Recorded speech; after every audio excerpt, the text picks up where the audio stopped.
जम्मू कश्मीर की धरा का नाता ऐसे देव महात्माओं के साथ रहा है जिनके आगे देश भर के लोग नतमस्तक होते हैं। आज हम आपको ऐसे ही एक स्थान के बारे में बताने जा रहे हैं। यहाँ के अन्न का एक दाना खाने वाला भी उल्टे पांव यहाँ आने को मजबूर हो जाता है। ये स्थान है जीडी स्थित बाबा जीतो और बुआ दाती का। बाबा जीतो का असली नाम जितमल है और इनका जन्म 14वीं शताब्दी की शुरुआत में हुआ था। बाबा जीतो कटरा से 2 किलोमीटर दूर अगार गांव के रहने वाले थे। इनके पिता का नाम रूपचंद और माता का नाम जौजला था। तो आइए जानते हैं क्या है बाबा जीतो व बुआ दाती के इस स्थान का रहस्य। कहते हैं कोई 550 वर्ष पहले रियासी तहसील के गांव अघार में एक गरीब ब्राह्मण रूपचंद रहता था। उसके यहाँ बेटा पैदा हुआ जिसका नाम जेतमल रखा गया। वह होनहार बच्चा चंचल तो बचपन से ही था, साथ में धार्मिक कार्यों में भी रुचि लेने लगा था। गांव वाले उसे मुनि कहने लगे। जेतमल जब बड़ा हुआ तो उसका विवाह माया देवी से हुआ। माया देवी व मुनि दोनों ही घर में बुजुर्गों की सेवा करते थे। उनके देहांत पर वे परेशान हो गए, जिस पर उन्होंने माता वैष्णो देवी की साधना व भक्ति प्रारंभ कर दी।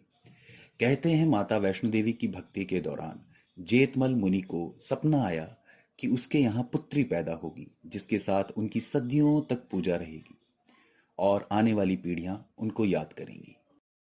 इसके कुछ समय बाद जेतमल के यहाँ एक सुंदर कन्या ने जन्म लिया, लेकिन लड़की के जन्म के साथ ही उसकी पत्नी माया का निधन हो गया, जिसका मुनि जेतमल को भारी सदमा पहुंचा। मुनि जेतमल बच्ची का पालन पोषण करने लगे। उन्होंने बच्ची का नाम गौरी रखा, लेकिन जब गौरी बड़ी हुई तो बीमार रहने लगी, इसलिए वह बड़ा परेशान रहने लगे। स्थानीय वैद्य उसका उपचार करने में असफल हो गए, जिस पर जेतमल ने वातावरण बदलने के लिए गांव छोड़ने का फैसला किया और वहां से अपनी बेटी गौरी और उनके एक कुत्ते के साथ तहसील जम्मू के गांव कानाचक में इलाके में आ गए। पिंजौर क्षेत्र में उनका एक दोस्त रोहदू के यहाँ चले गए। पंजौड़ यानी पंचवटी को ही अब झिड़ी कहा जाता है। जेतमल ने वहां एक जगह की तलाश करके खेतीबाड़ी का काम शुरू करना चाहा, लेकिन वह एक जागीरदार बैर सिंह की जागीर में आती थी। अतः बैर सिंह ने जेतमल को बंजर जमीन खेती करने के लिए एक शर्त रखी। इस शर्त में कहा गया कि जेतमल यानी जितो जागीरदार को अपनी खेती की पैदावार का 1/4 हिस्सा देगा। परंतु जब जेतमल को कड़े परिश्रम के बाद जमीन से काफी ज्यादा फसल मिली तो जागीरदार लालची हो गया और अनाज के ढेर देख के 1/4 के बजाय आधा हिस्सा मांगने लगा। लेकिन जेतमल निर्धारित शर्त से ही अधिक अनाज देने को तैयार नहीं हुआ। इस पर जागीरदार आग बबूला होकर अपने कारिंदों को वह अनाज उठा लेने का आदेश दिया। कहते हैं कि जेतमल ने मां भगवती का स्मरण किया, जिस पर उन्हें यह प्रेरणा मिली कि वह अन्याय के खिलाफ अपनी जान कुर्बान कर दें। जेतमल ने इतना कहा, सुख की कनक न खाया महत्या, अपनी लयू दीना मिलाई। और मेहनत से पैदा किए गए अनाज को लूटने आए जागीरदार के कारिंदों के सामने वह कटार से अपने जीवन का अंत कर लिया।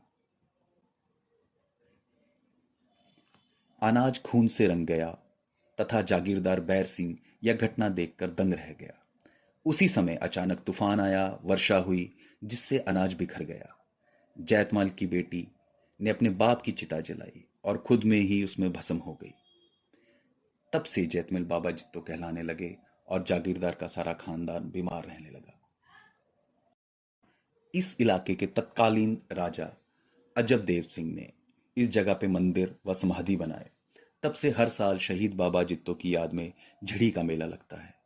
कई परिवार वहां पहुंचकर पूजा पाठ करते हैं और समारोहों में भाग लेते हैं। अन्य लाखों लोग वहां अपनी मनौतियों के लिए पहुंचते हैं। झिड़ी के मेले में आने वाले अनेक श्रद्धालु माता वैष्णो देवी दर्शन के लिए भी आते हैं और चारों तरफ चहल पहल हो जाती है। झिड़ी के इलाके में बाबा जीतो के कई श्रद्धालु अपने पूर्वजों की याद में छोटी छोटी समाधियां व मंदिर बनवाते हैं। इस क्षेत्र में बाबेदा झाड़ तालाब कहा जाता है। यहां लोग कई रस्में पूरी करने आते हैं, जिसके कारण यहां श्रद्धालुओं की भीड़ हमेशा लगी रहती है। कहा जाता है कि खून से सने हुए उस अनाज का एक भी दाना जिस पक्षी, पशु या इंसान ने खाया, उनके खानदान की अगली पीढ़ियों को आज तक यहाँ पे आके हर साल माथा निभाना पड़ता है। इससे उनके पूर्वजों को शांति प्राप्त होती है और मुक्ति प्रदान की जाती है।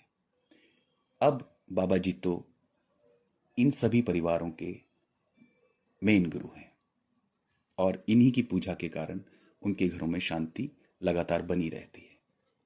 धन्यवाद।